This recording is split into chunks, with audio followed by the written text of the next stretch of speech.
በድንገት ቢሞት እግዚአብሔር ለኔ የሰጠውን ሁሉንም ለድሃ ስጡ፣ ካልሰጣችሁ በሰማይ በምድር እግዚአብሔር ይጠይቃችኋል።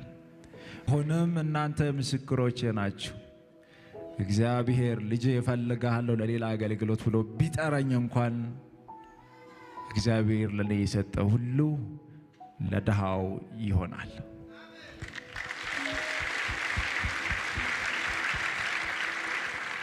ታዲያ ከኔ ምን ተማራችሁ?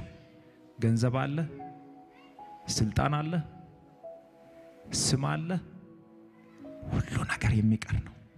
ሁሉን ነገር የምትተውት ነው።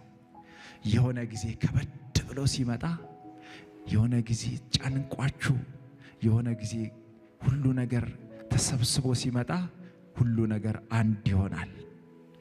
የምንሄደው ወደ እግዚአብሔር ጋር ነው። ያለንን ነገር ሰብስበን ወደ ሰማይ ይዘን አንሄድም። የተሰጠን ኪሳችን ሙሉ የሆነው፣ ቤታችን ሙሉ የሆነው፣ አካውንታችን ሙሉ የሆነው እግዚአብሔር ለሌሎች ለሌላቸው እንድንሰጥ እንጂ እንድትጠቀሙበት አይደለም። ባላደራዎች ናችሁ። ለእግዚአብሔር ቤት የተሰጣችሁን ስጡ፣ ድሃውን መግቡ። በየሆስፒታሉ ታሞ ገንዘብ በማጣት ምክንያት ለሚሞቱ ሰዎች ገንዘብ ስጡ፣ ይታከሙ። እግዚአብሔር ደግሞ በእጥፍ ይሰጣቸዋል።